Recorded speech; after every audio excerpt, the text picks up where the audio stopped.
Mia cara, l'emozione ti rende bellissima. Va pure, lui ti aspetta. Benvenuti nella soffitta di Pippo, mettetevi comodi, qui celebriamo il cinema, le dive e i ricordi più belli e se non l'avete ancora fatto iscrivetevi al canale. Questo video è un omaggio al talento e alla bellezza di Florence Guérin, un nome che profuma di cinema europeo anni '80, eleganza francese e atmosfere audaci, ma sempre raccontate con classe. Nata a Nizza il 12 giugno 1965, Florence aveva un fascino immediato, volto raffinato, sguardo chiaro, bellezza algida e presenza misteriosa. Sembrava fatta apposta per thriller patinati, commedie italiane e film di genere maliziosi, ma mai sguaiati.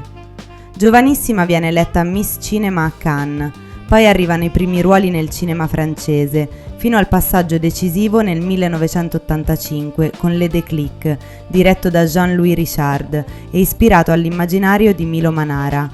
In Italia il film circola anche come Déclic, Dentro Florence. È un titolo adulto, patinato, molto anni '80, dove fumetto, desiderio e provocazione si mescolano. Florence diventa subito un volto simbolo di quell'atmosfera, sofisticata, luminosa, un po' distante, come se in ogni scena custodisse un segreto. L'anno dopo arriva La Bonne, diretto da Salvatore Samperi, ed è qui che Florence entra davvero nell'immaginario italiano. Nel film interpreta Anna, giovane cameriera coinvolta in una storia di tensioni borghesi, desideri trattenuti e giochi di potere. La Bonne è uno dei suoi titoli più celebri e la consacra come presenza raffinata del nostro cinema di genere. La sua sensualità non è mai gridata, è fatta di silenzi, sguardi e piccoli dettagli. Bastava che entrasse in scena e il film diventava più elegante e anche un filo più pericoloso. Nel 1987 la sua stagione italiana diventa intensissima. La troviamo in D'Annunzio di Sergio Nasca, dove interpreta Chloe Albrini. Poi arriva Profumo, diretto da Giuliana Gamba. Atmosfere torbide ma raffinate, ambienti eleganti, passioni sospese e personaggi inquieti. Florence qui funziona benissimo perché porta sullo schermo una femminilità ambigua, capace di trasformare anche una pausa in una piccola provocazione. Ma Florence non resta chiusa in un solo registro. Sempre nel 1987 partecipa a Montecarlo Gran Casinò di Carlo Vanzina e a Scuola di ladri, parte seconda, di Neri Parenti. Qui il tono è più leggero e popolare, ma il suo fascino francese aggiunge un tocco diverso, come champagne versato nella commedia all'italiana. E diciamolo, nessuno lo manda indietro. La collezione Gioielli sul mare 1987 è terminata. Sì, in Argentina dal povero papà. Ok, ti aiutiamo ad arrestare lo zio. L'allarme! Mobilizziamoci! Poca, togliti! Eccolo! Accanto alla commedia, Florence si muove benissimo nei territori più oscuri.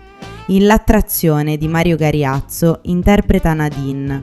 Poi arriva Sotto il vestito niente due, diretto da Dario Piana, sequel legato al mondo della moda, del mistero e del thriller patinato. Anche qui è perfetta, elegante, sfuggente, immersa in un universo dove la bellezza diventa quasi una trappola. Il suo percorso tocca anche l'horror e il thriller europeo. In Le Couteau sous la gorge, conosciuto anche come Delitto alla moda, interpreta Catherine Legrand. In Le Prédateurs de la nuit, noto anche come Faceless, diretto da Jesús Franco, entra in un cinema più notturno e bizzarro. E nel 1989 arriva Il gatto nero di Luigi Cozzi, dove interpreta Daria, un horror italiano cupo e curioso, perfetto per il suo fascino sospeso tra eleganza e inquietudine.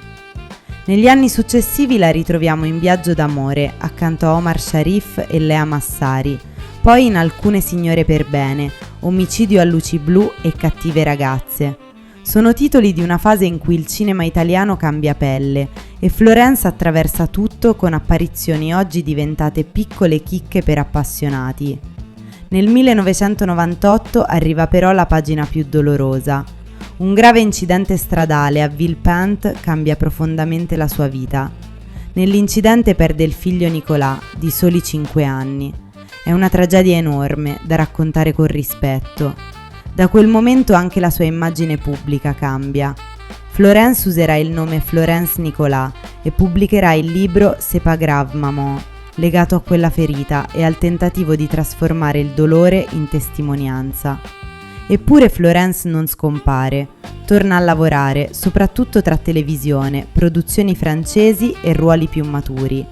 In Italia molti la ricordano anche per Il bello delle donne, dove interpreta Lilletta di Balzano.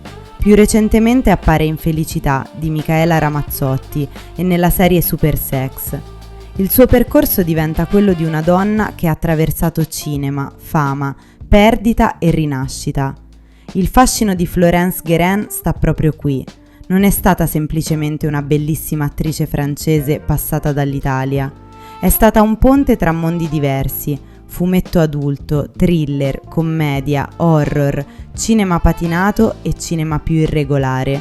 Non occupava la scena col rumore, entrava piano, guardava in camera e il film sembrava subito più interessante. Se ricordavate Florence Guérin o se l'avete scoperta oggi con noi, scrivetelo nei commenti.